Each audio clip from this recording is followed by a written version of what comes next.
আপনাদের সবাইকে জানাই বাংলাদেশ অ্যাম্বুলেন্স ফায়ার কল্যাণ সমিতির পক্ষ থেকে আন্তরিক শুভেচ্ছা ও অভিনন্দন। আমরা আজকে এই রিপ্রেসিডিংয়ে যে নতুন সাংবাদিক সম্মেলন করতেছি এরকম না, এর আগে গ্রহণ করেছি। কাজে আমাদের একটাই, আমাদের যে দাবি বিভিন্ন সময় আমাদেরকে দাবিদার নিয়ে যখন আমরা আন্দোলন শুরু করি তখন আমাদেরকে বাংলাদেশের প্রশাসনে বা বিভিন্ন মন্ত্রণালয়ের রেকর্ড দেখে নিয়ে প্রয়োজন দেখিয়ে আমাদেরকে কাজ করে দেখিয়ে আমাদের আন্দোলন থেকে আমাদেরকে আন্দোলন স্থগিত করতে হয়।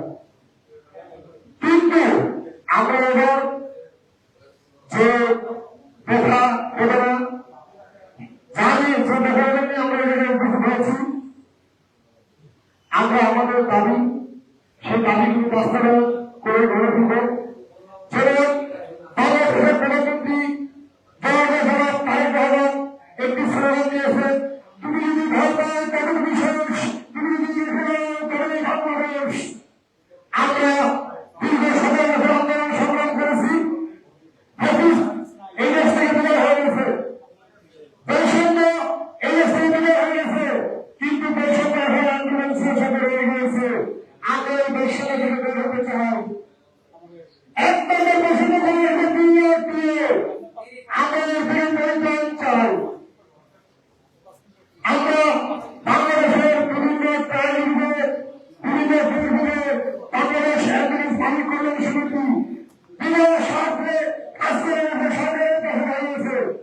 যেমন কিছু উদাহরণস্বরূপ করোনাকালীন সময় যখন সন্তান তার মাকে ধরা, মা তার সন্তানকে ধরা, তখন এই বেসরকারি অ্যাম্বুলেন্স মালিক সমিতি 2000 মালিকরা দিয়ে বিভিন্ন হসপিটালে করোনা রোগীদেরকে হস্তান্তর করেছে।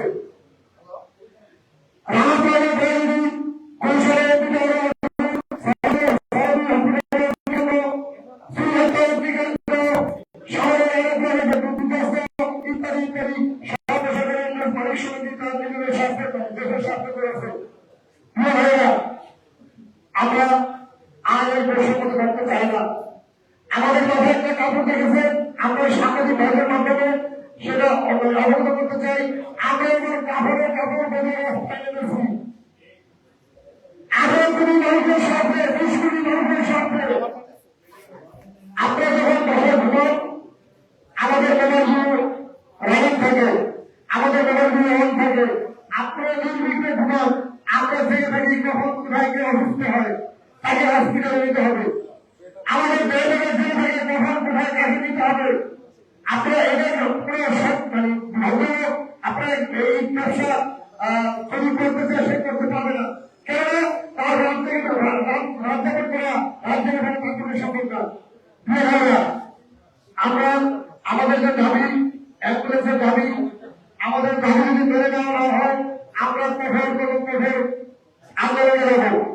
আমাদের প্রধান দাবি, আমরা যদি অ্যাম্বুলেন্স ভাড়া চালাই, আমাদেরকে ভাড়া কিন্তু আমরা যদি একটা রুগী পাই টাকার মাধ্যমে দেবো, কমলে বেশি দিন টাকার মাধ্যমে দেবো।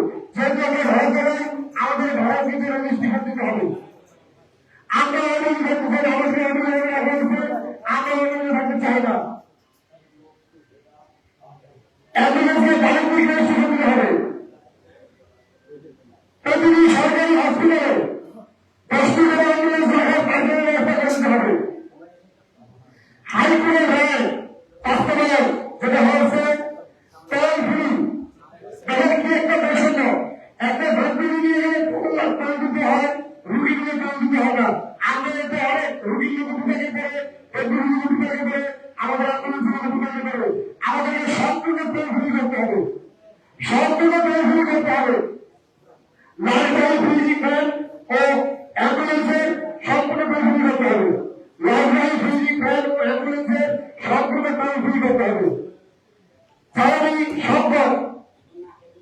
একটা গাড়িকে 24 ঘন্টা রোগী থাকার পর 24 ঘন্টা থাকার অবস্থায় গ্যাস দিতে হবে, গ্যাস দিতে হবে।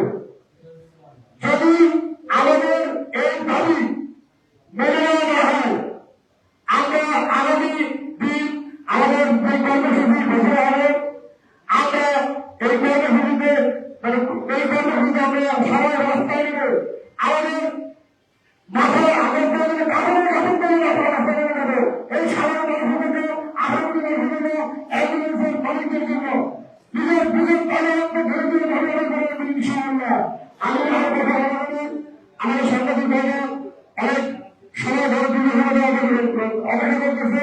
আপনারা আমাদের এই কথাগুলো প্রচারণা করবেন। যদি সরকার ভাবে আমাদের গাড়ি কারণে আলহামদুলিল্লাহ আমরা আমাদের এই বর্তমানের পরে যাই বলে আমরা এই দেশের সাথে বিভিন্ন সাথে কাজ দিতে চাই না। তাহলে দেশের পরিস্থিতি না আগামী দিনের জন্য এমন বাড়িতে জন্য যদি আজকে যারা ব্যবসায়ী করছিলেন আমরা আমাদের চরিত্র ঘোষণা আসবেন আমরা তখন কোনো কথা পালন করবো ইনশাআল্লাহ। আল্লাহ হাফেজ। আসসালামু আলাইকুম ওয়া রাহমাতুল্লাহি ওয়া বারাকাতুহু।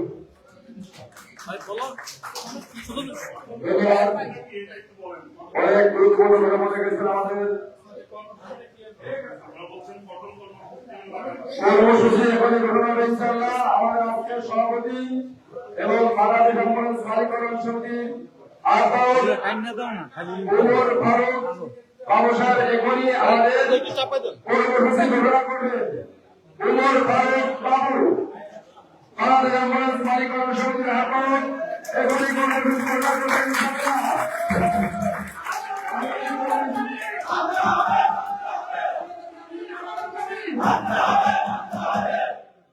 আমি উমর ফারুক বাবুকে আজকের এই সাংবাদিকদের উপস্থিতিতে কর্মসূচি ঘোষণা করার জন্য অনুরোধ জানাচ্ছি। আসসালামু আলাইকুম। উপস্থিত সাংবাদিক ভাই বন্ধুরা, আমাদের যারা অ্যাম্বুলেন্স মালিকরা যারা এখানে উপস্থিত আছেন সবাইকে জানাই আন্তরিক শুভেচ্ছা ও অভিনন্দন।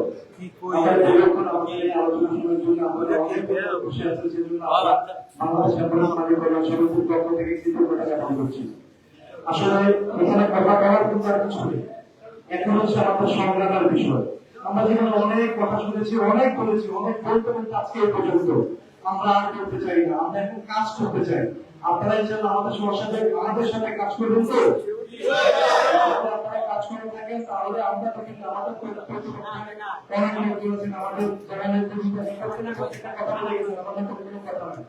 এখন আমার কথা হচ্ছে যে আমাদের যে যৌক্তিক দাবিগুলো আমরা 5টা দাবি সরকারের কাছে আহ্বান করেছি। আমাদের প্রধান দাবি ছিল আমরা বাংলাদেশের অ্যাম্বুলেন্স ইঞ্জিন হই হিসাবে অ্যাম্বুলেন্স হিসাবে বাংলাদেশের করবেন রেজিস্ট্রেশনটা আমরা কি করি আমরা সমস্যা পাই। সুতরাং যে কথাগুলো হয়েছে এই কথাগুলি নিয়ে আর বাংলাদেশ করে কথা নেই। এখন আমাদের ফাইনাল কর্মসূচি একটাই যে আমরা সরকারকে যে দাবি জানিয়েছি আমাদের সরকারের এই কাজগুলো সরকার আগামী 72 ঘন্টা আমরা আগামী 3 দিন সরকারকে সময় দিব। যদি এই 3 দিনের মধ্যে আমাদের এই যৌক্তিক দাবি যদি মানা না হয় আমরা সারা বাংলাদেশে আমরা অ্যাম্বুলেন্স বন্ধ করে দেবো। আমরা একটি অ্যাম্বুলেন্সও আমরা ভবিষ্যৎ চালাবো না। সারা বাংলাদেশে একটি অ্যাম্বুলেন্স আমরা চালাবো না যদি আমাদের যৌক্তিক দাবি পালন না করা হয়। প্রয়োজন মতে আমরা রাজপথে থেকে আমরা অ্যাম্বুলেন্স সফল করে দেবো, কিন্তু তারপরে এই অ্যাম্বুলেন্স সফল না হওয়া পর্যন্ত আমরা বলে দিতে যাবো না। আপনারা আমাদের সাথে আছেন তো? আমরা আমাদের আন্দোলন সফল করবো ইনশাআল্লাহ। এরপরে আগামী যদি সম্বন্ধে এই 3 দিনের মধ্যে আগামী বুধবার থেকে আমাদের কর্মসূচি শুরু হয়ে যাবে ইনশাআল্লাহ। এভাবে আমি আমার বক্তব্য শেষ করছি। আসসালামু আলাইকুম।